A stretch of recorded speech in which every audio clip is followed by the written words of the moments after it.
তার নাম নিখিল। সে পেশায় একজন ডাক্তার। সে শহরে একটি হাসপাতালে চাকরি করে। উপর থেকে খবর আসছে যে তার অন্য গ্রামে ট্রান্সফার করবে। গ্রামটির নাম তালতলি গ্রাম। গ্রামটি অনেক সুন্দর। সে রওনা দিল তালতলি গ্রামের উদ্দেশ্যে।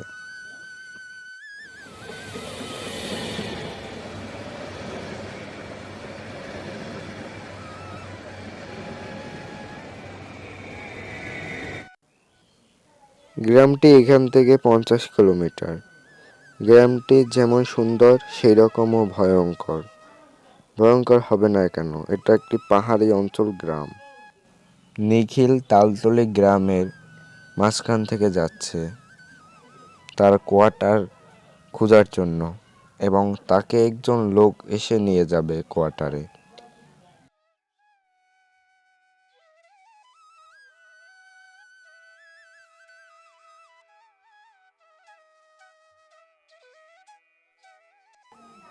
আরে বাবা, তোমার নাম কি নিখিল? আর তুমি কি শহর থেকে আসছো?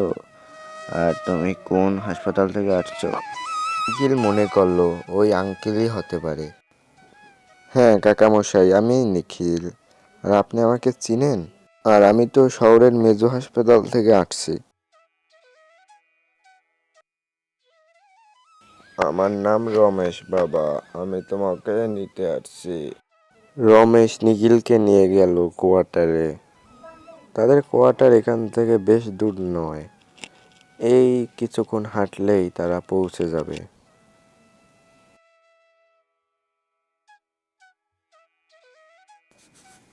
বাবা তুমি তো ক্লান্ত, তাই এখন একটু বিশ্রাম করো আর একটু ঘুমিয়ে নিও।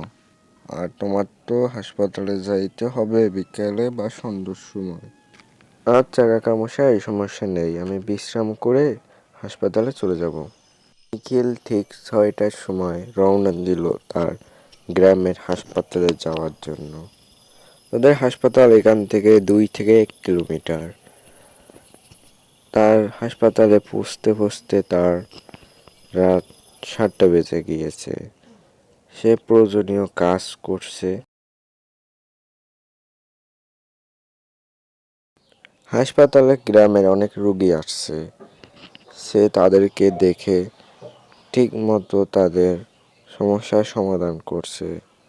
সে খুবই ক্লান্ত, তাই হাসপাতাল বন্ধ করে সে তার বাসার উদ্দেশ্যে রওনা দিছে। তখন রাত 11টা। হঠাৎ নিখিলের পিছন থেকে যেন কি একটি চলে গেছে। সে খুব ভয় পেয়েছে। সে ভয়ের সাথে তার বাসায় চলে গেছে এবং সে পিছে দেখতে পাচ্ছে কিছুই নেই। সে বাসায় এসে খাওয়া দাওয়া করে কিছুক্ষণের জন্য বিছানায় বসলো। তার সাথে ঘটে যাওয়া কথাগুলো সে ভাবছে এবং কিছুটা ভয় ভয় লাগছে তার।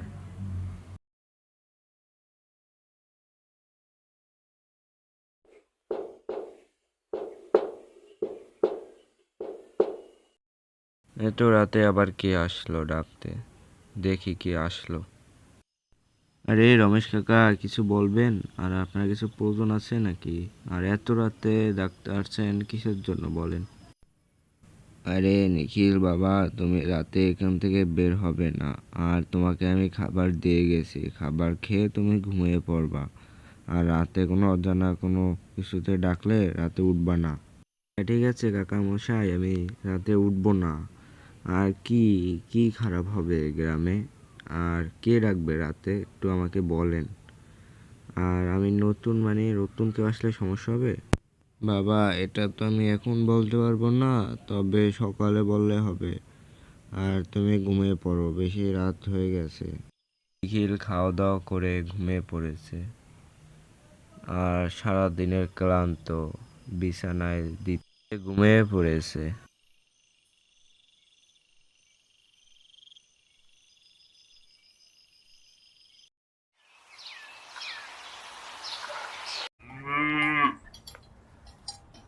নিখিল সকালে চার দোকানে গেল। চার দোকানে ছিল রবিন কাকা এবং কিছু গ্রামের মানুষ। তার চা খেলে সবার দিন ভালো যায়, এটাই তাদের গ্রামে প্রচলিত রয়েছে। ডাক্তার মশাই, বসেন বসেন। আমার কি সৌভাগ্য আপনি আসছেন আমার দোকানে। এক কাপ চা খান ডাক্তার মশাই। আর শুনছি আপনি অনেক ভালো চিকিৎসা করেন। না না কাকা, থাক, আমি হাসপাতালে গিয়ে চা খাবো না। আমি দেখতে যাচ্ছি আপনাদের দোকানটি, আর আমি চিকিৎসা করাই। এটা সৃষ্টিকর্তাই আমাকে দান করছে। আর ডাক্তার মশাই, আপনি রাত্রে ঘর থেকে বের হবেন না। আর আপনি তো নতুন, আর কিছু লাগলে ফোন করে জানাবেন। রাতে বের হওয়ার কোনো দরকার নেই। আর এই গ্রামটিও ভালো না।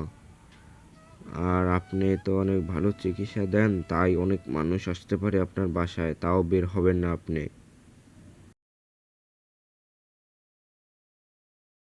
প্রতিদিনের মতো আজকেও হাসপাতালে আসছে এবং যাবতীয় যত কাজ আছে সে করে নিছে।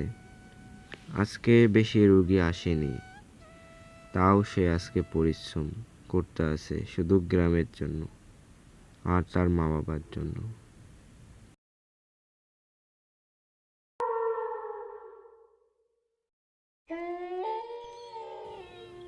নিখিল বাসায় আসার পর ঘুমিয়ে পড়েছে। সে তো অনেক পরিশ্রম করছে, তাই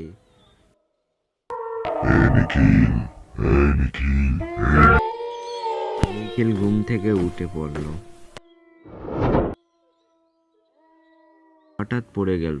মনে হচ্ছে যে তার শরীরের ভিতর কোনো একটি আত্মা প্রবেশ করছে।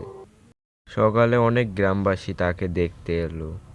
তার কি হয়েছে? তার চোখ গোল গোল এবং খুব ভয়ঙ্কর দেখাচ্ছে। নিখিলের এই অবস্থা দেখে সবাই ঠাকুরমশাইকে খবর দিল এবং ঠাকুরমশাইকে সব খুলে বলল। কিছুক্ষণের ভিতর ঠাকুরমশাই আসবে। রমেশ, ওর ভিতর একটা পিশাচ ঢুকছে। একটা যজ্ঞের মাধ্যমে পিশাচের সাথে আমার কথা বলতে হবে। তুমি যজ্ঞের আয়োজন করো তাড়াতাড়ি। ঠাকুরমশাই যজ্ঞ করে এই জায়গায় পিশাচকে পেল।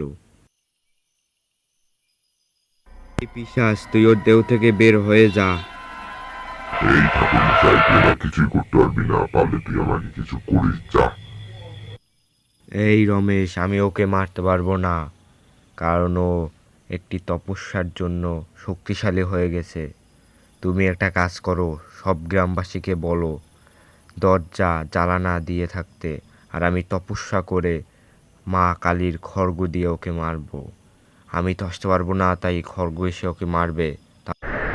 তখন খড়গ ছুটছে তাকে মারার জন্য। গ্রামবাসীরা নিজ নিজ বাসার দরজা দিয়ে ঘরের ভিতর রয়েছে। শুরু হলো বিরাট যুদ্ধ, যার পরিণাম কি হবে কেউ জানে না। খড়গ তার পুরুষীয়তা দিয়ে তার সাথে যুদ্ধ করতে আছে। খড়গ অনেক বড় হয়ে গিয়েছে। তখনই পিশাচ ভয় পালিয়ে গেল। সেই পিশাচ তারপরে খড়গ তাকে নিয়ে আসলো এবং তার দিকে যাচ্ছে এবং তাকে অবশেষে মেরেই ফেললো। রমেশ, ভয় পাওয়ার কোনো দরকার নেই। নরপিশাচকে কালকে রাতেই মেরে ফেলছে খড়গ। আর আমাদের ডাক্তারবাবু এখন ঠিক আছে। তারপর আর নিখিলের সাথে কোনো খারাপ জিনিস ঘটে না, আর সে দিব্যি হাসপাতালে মনোযোগ দিয়ে কাজ করে।